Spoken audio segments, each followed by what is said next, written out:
hopeful to then lay hands on them and try to, you know. That's right. Yeah. And that is not to say that I don't believe that people can be delivered from mental health or that God doesn't deliver, right? I'm just saying that's not the only way He moves, right? Right. That's true. Yeah. Right? What if you reframe it? Because you know people you don't talk to. Like every time you say something, you have a problem, right? But if you look at them as a person in pain, if that's why, if you look at that's the reason why they act like that, and you reframe it that way, then you have a different level of compassion for them, right? Because you never know what circumstances life has taken them through that have gotten to them to that point, and they're behaving that way for a reason, right? Coffee. Because I hope that when I ask God for what I need, and I hope that He gives me what I need. I gave Him the coffee.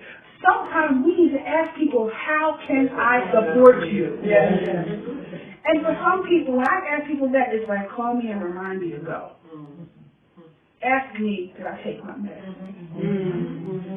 One person said to me, I know I'm a little crazy. This is a quote. I know I'm a little crazy. If I seem crazy, can you tell me?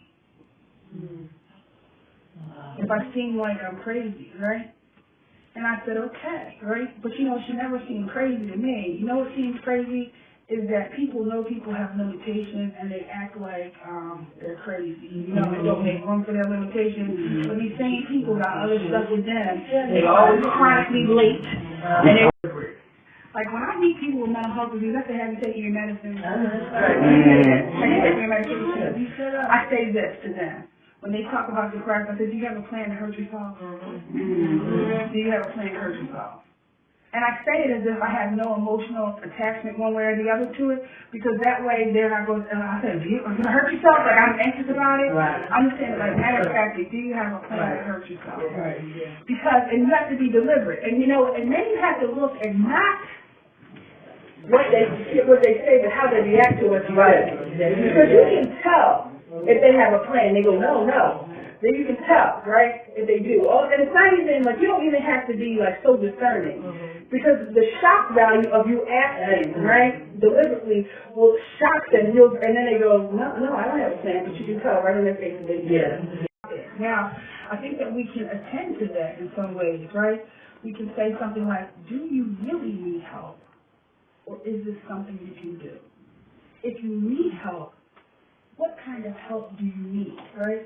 Because we don't want to make them feel like they cannot ask for help.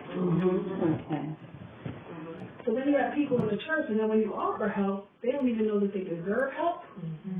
They don't know that the help is available, and they're not even familiar that somebody would want to put themselves out there like that for them because they've been so used to having to do it by themselves. And depression is isolated. And so sometimes you have to knock on the door several times before people will answer. And say, can I talk to you, or do you want to talk? Some of the things that help is like the saying, do you want to go out to eat, right?